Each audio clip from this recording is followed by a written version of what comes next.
Hello, and welcome to a Kings Langley Press unboxing. They've only had 2 titles, so this is my second unboxing by them. This is The Moonstone by Wilkie Collins. Look at it, their second title. Very excited to see what they do here. Lots of packing peanuts. Let's get this box out of the way. I very much enjoyed the production they did with The Wheels of Chance by H.G. Wells. This, of course, being a much more famous novel than The Wheels of Chance by H.G. Wells. Wells's title was a hidden gem of a story. It was a biking narrative before Wells had gotten into the world of science fiction. Pardon me while I adjust the camera here.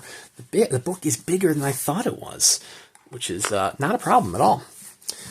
This was actually announced the same time, or around the same time, the Folio Society announced their own limited edition.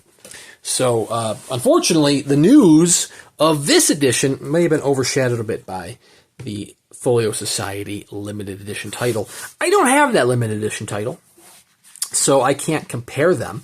I can only compare them based off the description themselves. I would much rather support the small press, such as Kings Langley here, especially with their sophomore title. So Wilkie Collins, very famously the friend of Charles Dickens, there's Wilkie, author of such novels as The Woman in White and The Moonstone. This is one of the earliest examples, or of detective fiction, kind of set the stage for much detective fiction that followed. Originally serialized back in the 19th century in Charles Dickens' own paper, his own magazine, if you will. This is the novel of the titular Moonstone, a huge-ass gem, being stolen from India and being brought to cheerful little England. Is it in England? I mean, I know it's an English novel. I want to say it's in England. It is presented as a gift to a young woman. But unfortunately, things don't always turn out the way one would hope. And, well, it is stolen. And so the mystery is afoot. Who is behind the stealing of the Moonstone? Is it one of the housemaids?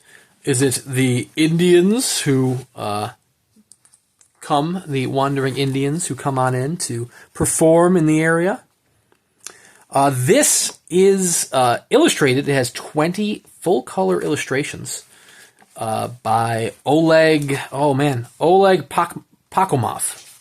And it also has some black and white chapter headers on occasion, too. I don't know if we've seen there. Okay, there we go. A black and white chapter header that Oleg has done.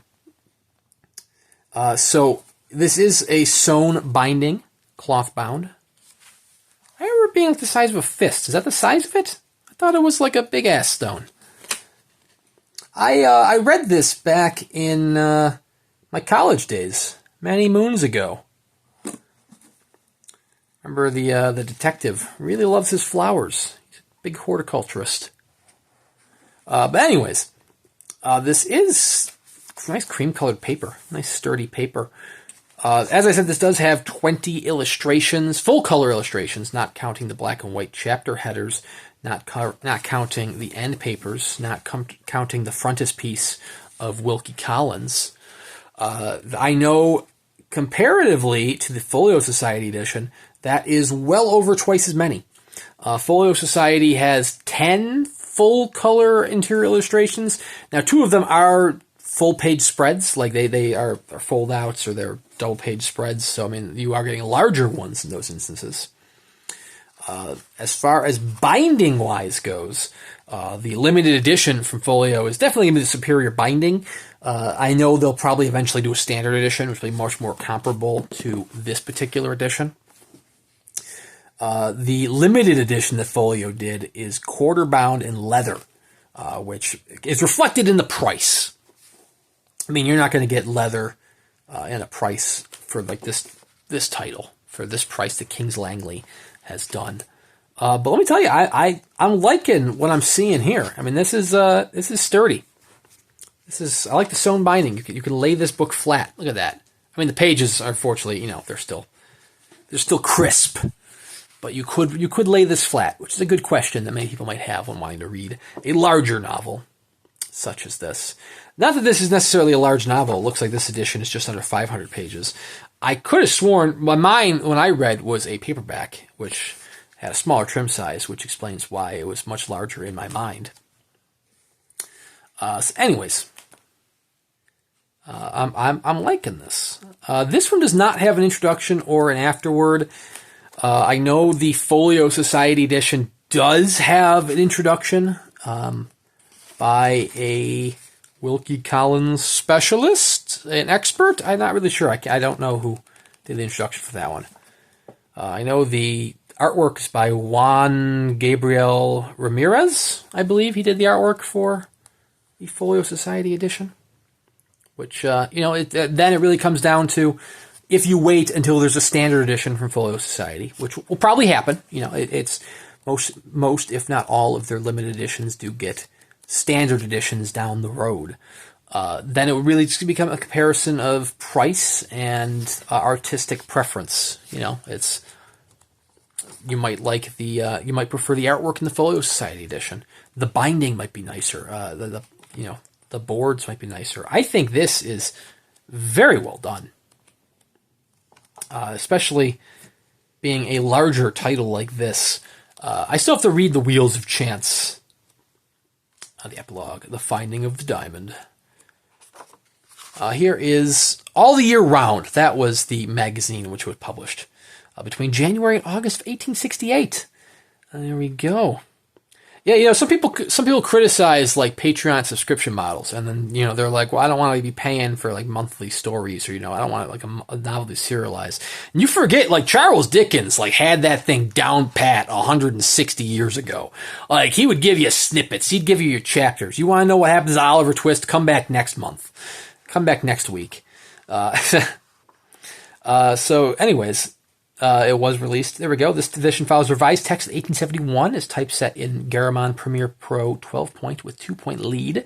Book interior design by Valery Trubnikov. 20 color illustrations as well as 9 black and white narrators' portraits, and a frontispiece created by Oleg Pakhomov, especially for this edition. This was printed in Slovakia, bound in Germany, and sold by New Zealand. Are they New Zealand? Kings Langley, or are they Australian? I know that New Zealanders and Australians love when you mix them up. They love to be interchangeable like that. I'm trying to check like the shipping, and it got cut out with the thing, but I'm pretty sure that part of the tracking says AU, so I'm going with Australia. I think they're Australian. So if you did want to pick up a copy for yourself, they are still available directly through Kings Langley Press. Link in the description below. You do have to pay a little bit for the shipping costs. This, thankfully, was actually pretty cheap for shipping for me. They had a promotion when this was being available for pre-order. Or if you pre-ordered the copy, there was a capped shipping cost. So instead of costing like $40 to ship, it was like capped at like $20, which, it's still pretty expensive for shipping, but when you're coming from Australia, $20 is nothing. Very excited to see what Kings Langley does in the future. I have yet to read the Wheels of Chance, Wheels of Fate, the H.G. Wells story, but I love the production value in that. Copies of that I believe are available as well. I did do an unboxing for that on my channel. I like them getting into more classic literature with the Moonstone here. Maybe they'll do the Woman in White. Who knows? We'll have to see what they do next. But I will certainly continue to try to support small presses whenever possible. If you don't want to pay the shipping costs, feel free to subscribe to the channel. I will continue to buy Kings Langley books for as long as I can. So you can always, subscribe and live vicariously through me. I have plenty of unboxing videos out there. It's not all Kings Langley. I got a bunch of, I have some Folio Society, some Centipede, Suntup, and everything in between for you to check out. So anyways, thank you very much for watching, and we'll see you around next time.